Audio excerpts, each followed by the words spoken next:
வணக்கம் SDF. Indo Chinese டிஷ்னா இதாண்டா Indo Chinese dish அப்படின்ற மாதிரி ஒரு மனமான டிஷ்ஷை ட்ரை பண்ணுறதுக்காக இன்னைக்கு நாம எங்கே வந்திருக்கோம் அப்படின்னு பார்த்தீங்கன்னா டன்லோப் ஸ்ட்ரீட் மஸ்ஜிதுக்கு ஆப்போசிட்ல உள்ள ராயல் ஸ்பைசி தோசை தான் வந்திருக்கோம். ஸோ இவங்க புதுசாக லான்ச் பண்ணியிருக்க அந்த இண்டோ சைனீஸ் டிஷ் என்ன அப்படின்னு பார்த்தீங்கன்னா royal chicken cheese noodles முர்த்தப்பா.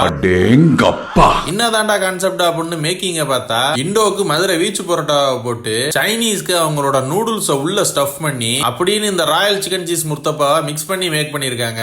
Mix பண்ணி ஒரு கலை உருவாக்கி வச்சிருக்கேன். அவுட்டர் லேயர் நல்லா முறுமுறுன்னு இருக்க வீச்சு பொரோட்டாவையும் நல்லா காரமாவும் தரமாவும் உள்ளுக்குள்ள ஸ்டஃப் பண்ணி இருக்க நூடுல்ஸையும் சேர்த்து கொலா பண்ணி சாப்பிடுறதுக்கு வேற மாதிரி இது நீங்க தனியா பொரோட்டா மட்டும் சாப்பிடணும் அப்படின்னு ஆசைப்பட்டீங்கன்னா பொரோட்டா மட்டும் குருமாவோட சாப்பிடலாம். நூடுல்ஸ் மட்டும் சாப்பிடணும் அப்படின்னு ஆசைப்பட்டீங்கன்னா நூடுல்ஸ்க்கு சாசை ஊத்தி அதையும் தனியா சாப்பிடலாம். ஒரே கல்லுல ரெண்டு மாங்கா ரெண்டு பேரும் சாப்பிடுற அளவுக்கு ஒரு ஓகேவான குவான்டிட்டி தான். ராயல் சிக்கன் சீஸ் நூடுல்ஸ் முர்த்தப்பாவோட பிரைசிங் என்ன அப்படின்னு பாத்தீங்கன்னா $9 சொன்னாங்க. பில்ல பே பண்ணிட்டாங்க இருந்து கிளம்பி வந்தாச்சு. நீங்களும் போனீங்கன்னா கண்டிப்பா ட்ரை பண்ணி பாருங்க. வீடியோ மறக்காம லைக் பண்ணி நம்ம பேஜை ஃபாலோ பண்ணிக்கங்க மக்களே. தேங்க்யூ.